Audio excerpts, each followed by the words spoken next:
Mahigit 13,000 estudyante na beneficiary ng kontrobersyal na Senior High School Voucher Program ang may kahina-hinalang record mula sa DepEd. Ilan daw sa mga ito ay hindi naman enrolled sa mga eskwelahan. Nasa frontline na balitang yan si Brian Basa.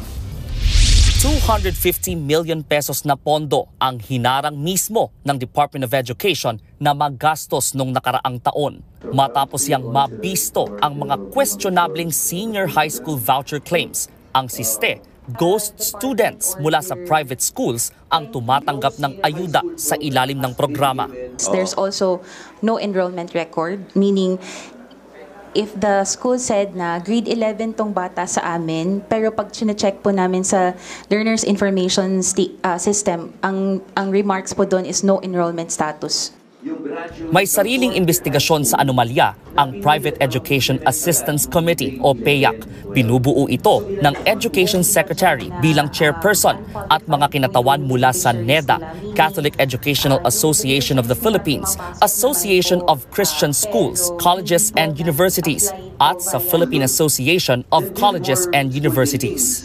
If ever PEAC will go po sa physically, perhaps baka lang po may nakita din po sila na wala po palang attendance records. So, itong 200 million for 2023-2024 pwedeng lumaki pa? Perhaps, Mr. Chair.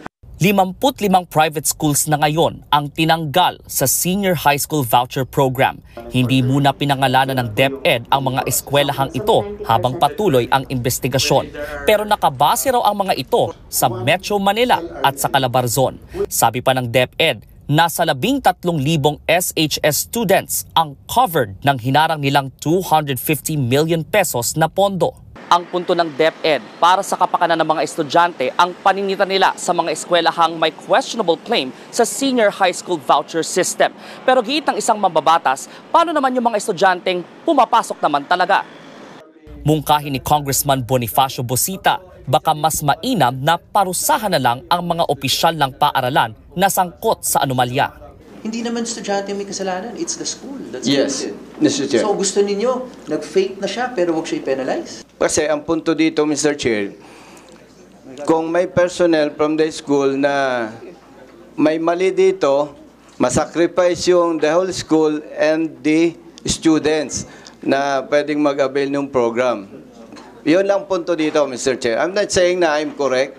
Ang pinupunto ko lang dito, Mr. Chair, like for example, isang school tayo. Siguro naman, hindi lahat tayo dito involved dyan.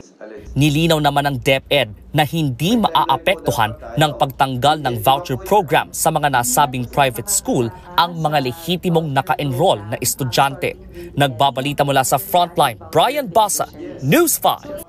Mga kapatid, Ed Lingaw po, maging maalam at may pakialam sa mga napapanahong balita sa ating bansa. Para sa mas malalimang pagtalakay at paghimay sa mga issue at headlines, tumutok lamang at pag-subscribe sa social media pages ng News 5.